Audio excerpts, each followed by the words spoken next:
Assalamu alaikum.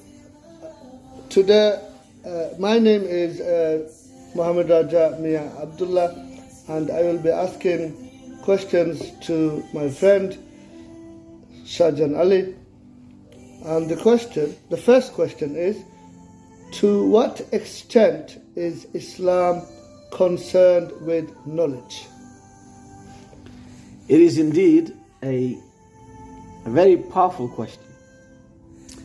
And sometimes we fail to understand in terms of the knowledge. Knowledge is very powerful. You go to a particular university in the UK, they'll ask you, knowledge is power.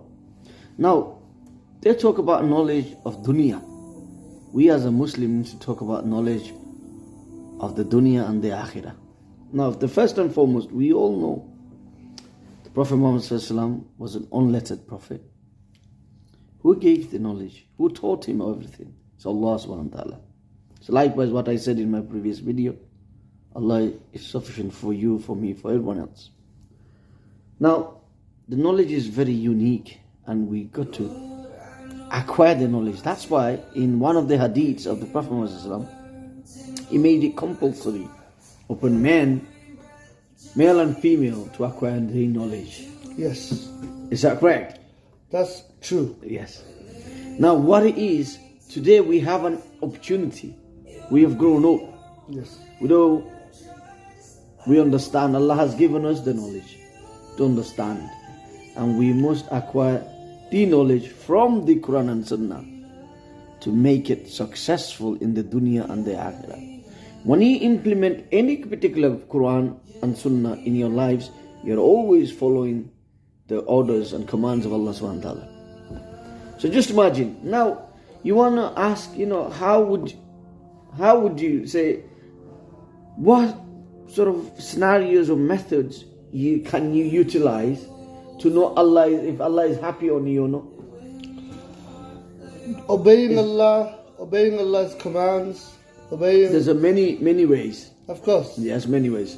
Now, specific hadith, my Prophet Muhammad said, if you want to see Allah subhanahu wa ta'ala happy on you or no, you have to see your parents if they're happy on you or no. Today we have a problem, especially younger generation with our parents. I advise you guys, please make sure, if you want Allah subhanahu wa ta'ala to be happy on you, and if you really want to see if He's happy on you or not, just go and look at your parents if they're happy on you or not, okay? Now, some of the things that I'll say, it's all referenced. You just have to dive in. And that's the thing that don't want to make things easy for you guys. I did my work. I had to do my research. And some of the things I'll say is going to be from the Quran and Sunnah. I can't say anything other than the Quran and Sunnah. Correct. So, the essence of our discussion is how, in Islam, why the knowledge is so concerned. Why should we be concerned of gaining the knowledge from the Quran and Sunnah? There's many factors, and we'll discover in this discussion today. Yes. Right? Yes. Right. So, if I was to say to you, based on the Quran, Allah Ta'ala mentions in Surah al-Nahl, Surah number 16 and ayat number 78. The translation goes, and Allah has brought you out from the wombs of your mothers while you know nothing. Is that right? Yes. So once upon a time we were in the womb of our mother. Of course. Okay? Did we know something or didn't we know anything? Nothing. We never know nothing. We never seen nothing. We That's never right. heard anything. Yes. So isn't Allah correct what He said? Yes. There was a time when we were inside of our mother's womb Yeah. while you know nothing. That's right. And He gave you hearing. He gave you sight, yeah? Yes. And hearts. That you may give thanks to Allah subhanahu wa ta'ala. Isn't it right? He's Yes. giving us the sight, the hearing, and the heart. So that, why?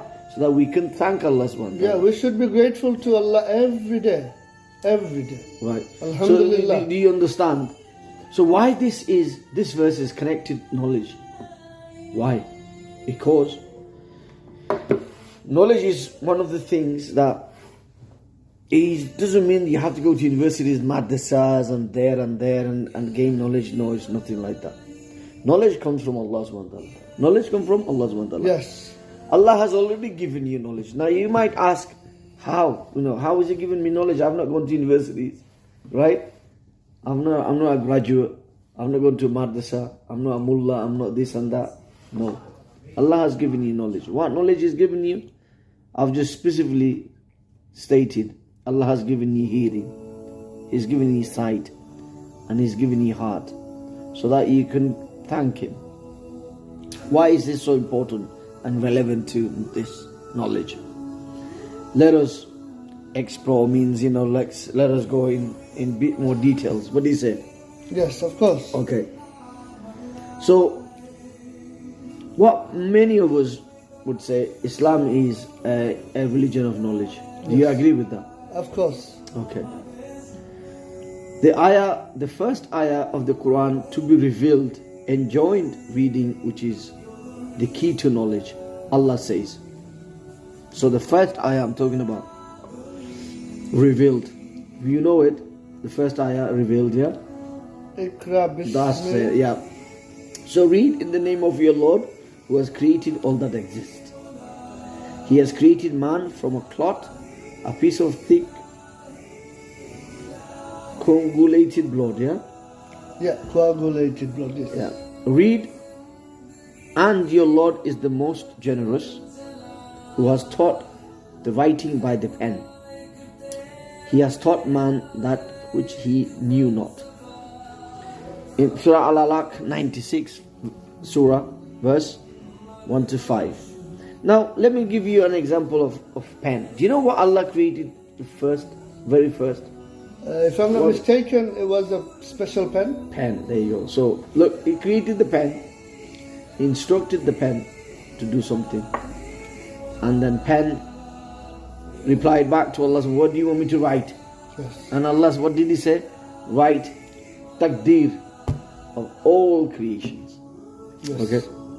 Now, so Allah subhanahu wa ta'ala taught you, me and everyone. Of course. With the pen. Yes. By the pen, okay? Which we knew not. That's Look right. at it. We never knew nothing. Of course. Okay. So that's why Allah said it very clearly. When we were inside our mother's womb, we knew nothing. Yeah, like you said, all knowledge is from Allah. Yeah. So all knowledge is from Allah subhanahu wa ta'ala. Right. Now, if you look at it, so in Islam, knowledge comes before action. Am I right? Yes. Knowledge comes before action. Why is it on the Day of Judgment, you will be judged based on your intentions, not action. Intentions, yes. Intention. Are you closing? Right. Coming back to the video, so the question was asked by one of my brother, to what extent is Islam concerned with knowledge? I'm trying to answer this question, and what we have discussed so far is that I've started off with a particular verse, okay, and then talked about the first revelations in the Quran. Now, as far as I remember, and we all know, in Islam, knowledge comes before action. There can be no action without knowledge. Am I right? Yes. Okay. As Allah says, interpretations and meaning. So know, O Muhammad sallallahu alaihi wasallam, that La ilaha illallah, none has the right to be worshipped but Allah, and ask forgiveness for your sin and also for the sin of believing men and women. Right. We agree with this. Yes. Surah Muhammad 47, Surah verse 19. And the fact is, we have to be very careful here. Allah warns every Muslim against speaking without knowledge. So, because you're Muslim, you can't say whatever you feel like. No, you can't. Okay, you have to have the knowledge. No, what are you talking about? Okay. Because why do you have to have the knowledge? We will discuss, yeah? Now the fact of the matter is, Allah says in the Quran, it's mentioned in Surah Al-Isra. Surah 17 verse 36. Allah talks about, and follow not, O man, i.e. say not, or do not, or witness not, that of which you have no knowledge. So see, this is very important, is that you don't follow anything, say anything, do anything, or witness something which you have no knowledge. And today, if you look at it, we say a lot of things about a lot of things, yes? We witness a lot of things without knowledge. Yeah. Verily, why is a warning for you and me? It's only because Allah says, verily, the hearing, the sight, and the heart of each of those ones will be questioned by Allah subhanahu wa ta'ala. That is it. So do you agree with that? Yes, and also don't forget, everything is written down. Whatever you say is written down. So everything is written down here. So look at it, it's very serious.